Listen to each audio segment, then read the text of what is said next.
Here it is. Even though Flagstaff Lake is man-made, it certainly is a pretty lake. Nice and quiet, peaceful.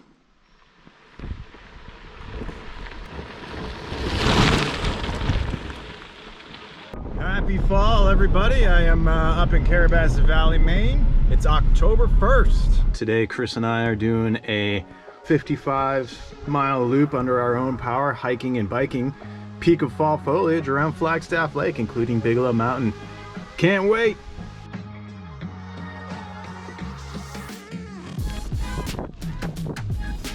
This area's got tons of history. In 1775, Benedict Arnold came through here before he became a trader. Supposedly, he set up camp and set out a flagpole outside his tent, and that's why this is called Flagstaff Lake. And then Bigelow Mountain is supposedly named for Colonel Timothy Bigelow, who was a member of Benedict Arnold's party and was asked by Arnold to climb what is now called Bigelow Mountain to see if he could see the church spires of Quebec, and obviously we're still like 150 miles away from Quebec City right now.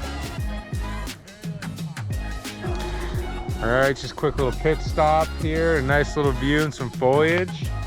We're now on the pavement. We've got about 10 miles or so before we get to the logging roads. A little precarious in some areas. Heavily trafficked road for logging trucks. Take up a lot of space and go pretty fast out here in Maine, so gotta be wary of them, but also kind of cool to see sometimes.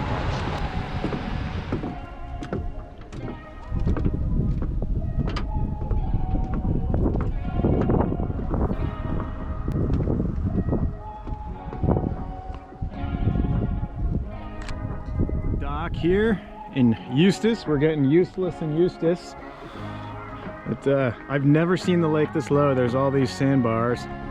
But we're biking all the way around Flagstaff Lake and then gonna hike up and spend the night between those two peaks right there.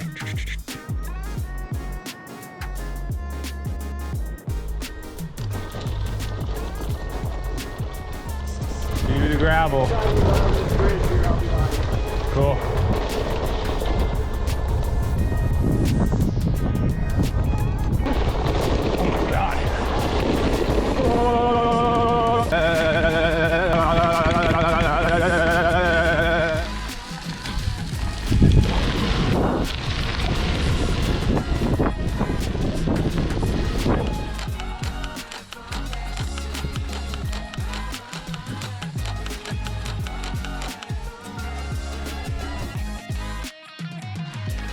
Woo. What's up, man? Certainly hilly on these back roads. Yep, all a bad scene.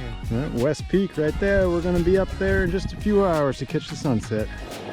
Past the logging roads, no more logging truck danger, and instead we've just got a very peaceful, quiet Maine back roads to ourselves for 20 more miles. As some would say, we're deep in the nature.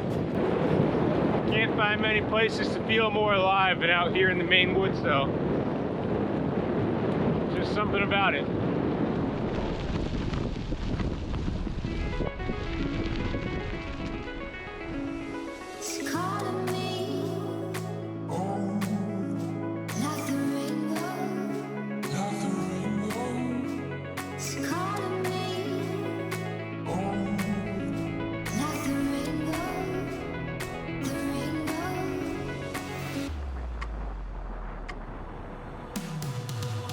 $50 miles down on the bike, and we are now at the trailhead for Avery Peak, top Bigelow Mountain, 4.1 miles. Chris is ready to go. Oh, Chris is also not subscribing to the ultralight. Fast and light? Nah, Nope. I'm retired from the fast. Yeah, he's got 2 tripods. I'm like, why do you need 2? He's like, well, if I'm using one to do night shots and then I want to run a time lapse, he's like, I'd be pissed at myself if I didn't bring 2. So, and then you got like 18 cameras, 26 lenses, 2 subs, and 2 submarine sandwiches. All right. Look, there's a full moon happening, and someone's got to get this shot. All right, let's do it.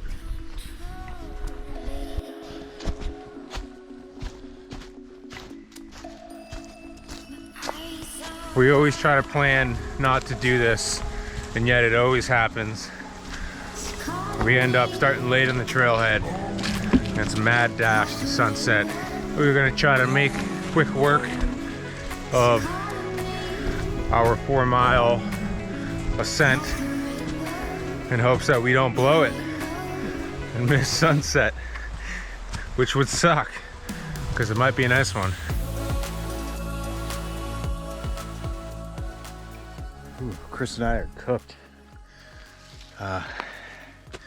Both dragging ass a little bit, but it's 5:39. We've got 1,000 feet to go, maybe a little less, and sunset's in like 45 minutes. So the race is on.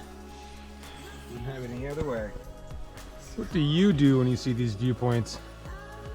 When the summit's that way, but you gotta go up to get to the viewpoint that way.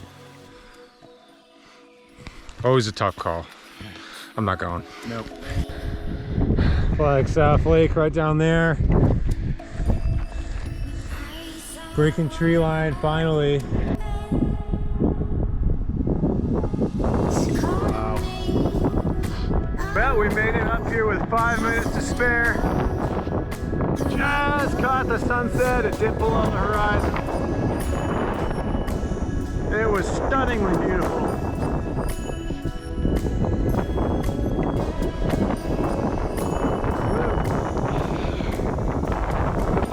We've got like 10 seconds to shoot it. Pop it out below the clouds before it goes below the horizon. And it's beautiful. It is times like these when you kind of feel like you're the last person on earth. We're the only ones up here. The view is stunning. Peaceful. Oh, we just watched an awesome sunset up at the top, and we're still hanging out here. We're gonna wait till moonrise. Tonight is a full moon, so I'm all set up here.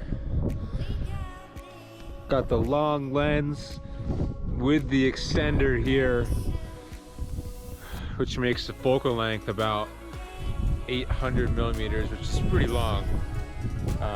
So yeah, we're gonna be waiting here for another 10 minutes or so, and hopefully we'll start to see that horizon brighten up, see a full moon. Chris is getting some sweet photos of a full moon.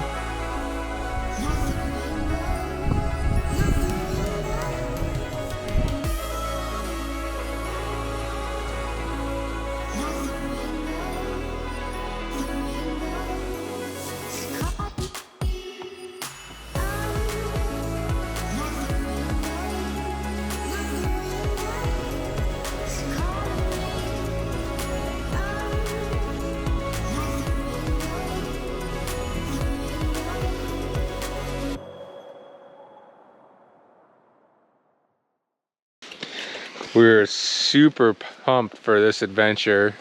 I've got 1 camera, 2 GoPros, a drone, a pair of shoes, and no food. Sounds like a recipe for disaster.